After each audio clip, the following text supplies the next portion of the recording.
What is going on, everybody, and welcome to another video. If you're new to the channel and you don't know who I am, my name is Jeremy and welcome to Jeremy's Wild World. So guys, in today's video, as you saw from the title, I'm going to be redesigning Dice's enclosure.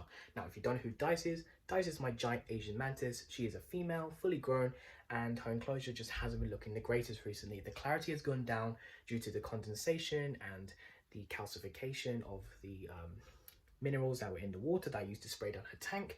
And yeah, so there's algae growing on it. It just doesn't look the greatest. It's very plain. It's just a few sticks and a couple rocks. So I'm going to be changing out the substrate. I'm going to be adding new hardscape, including rocks, sticks, and maybe put some moss. And we'll see if I put some plants in there. Most likely not, but we'll see along the way. Now, before I get into today's video, according to my YouTube statistics, a lot of you guys who watch my videos aren't subscribed. So if I could just ask you to quickly click the subscribe button down below, it's free and you won't miss out on a video when I do decide to upload again.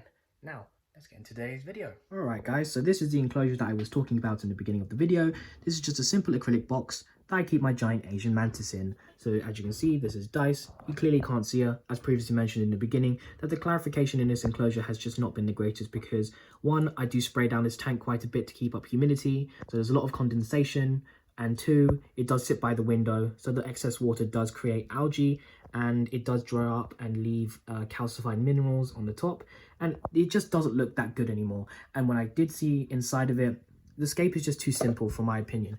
And as you can see in here, guys, there's a few sticks, a couple rocks, and that's pretty much it. A cocoa fiber substrate, and yeah, that's pretty much it. Very, very basic. So guys, this is Dice, my giant Asian mantis. I've had her since the Southern Invert show back in November. If you want to see how tiny she was when I first got her, please check out the video in my channel of my Southern Invert show pickups and what I saw when I was there. So basically what I'm going to do, guys, is take out everything from this tank. I'm going to move Dice into a temporary holding enclosure. I'm going to clean this down. I'm going to scrub it down really well with soap, but I'm going to be obviously rinsing it out just to make sure there's no chemicals left over. And yeah, I'm going to cut back in once I have cleaned this tank really well. Okay, so now I'm back from cleaning it as much as I could. The majority of the algae came off and the majority of the calcified minerals from the tap water came off, but it's still, you know, a little bit there, but as long as I can see in the enclosure, I don't really mind. So let's get into what I'm going to be putting inside, and starting off, of course, with some substrate. I'm just going to be using some cocoa fiber. I've had to put it in here because I do not keep cocoa fiber in my room. I keep it in my garage. So I'm just going to pour the majority of the cocoa fiber in here. You don't really need substrate.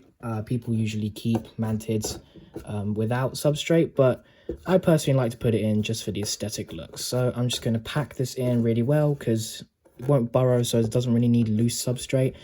So I'm just going to pack it in nice and good. Cocoa fiber also helps with the humidity levels as well. So if I just move this up a little bit here. Okay, so next I'm going to be using some wood. I made this myself from logs that my dad brought. I just decided to chip off the bark off it, so this is just some bark stuff.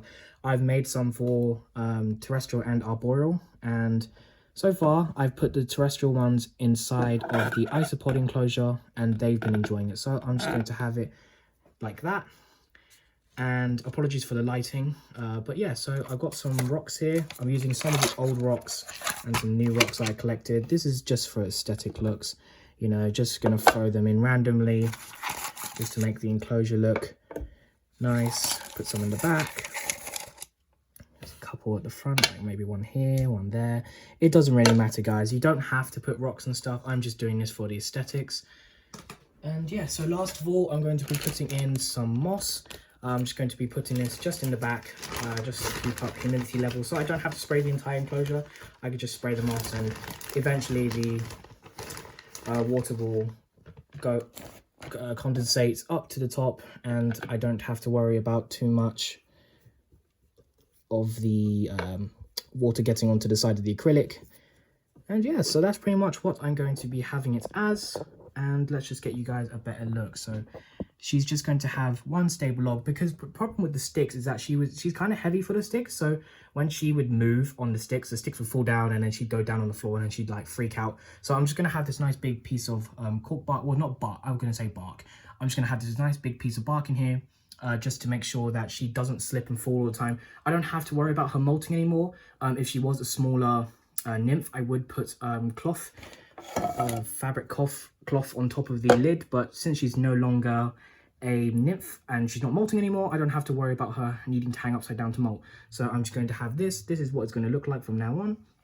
And yeah, so that's pretty much it, guys. Just a nice short video for you guys, just of the redesign of Dice's enclosure. So guys, that's pretty much the end of today's video of me redesigning Dice's enclosure. I hope you guys enjoyed this short and sweet video, and if you're disappointed by the length of this video, do not worry, there's going to be a really cool video coming soon. I've placed an order for something that should be coming in the next few days after I'm uploading this. And yeah, so look forward to that. And if you don't want to miss it, click the subscribe button and the notification bell down below so you don't miss out on a video when I upload again. I'd also really appreciate if you follow me on Instagram, Jeremy's Wild World _. The username will be in the description, where I upload photos and videos of animals that I keep when I'm not uploading on YouTube. So yeah, guys, leave a like, leave a comment, and I'll see you guys next time. Bye bye.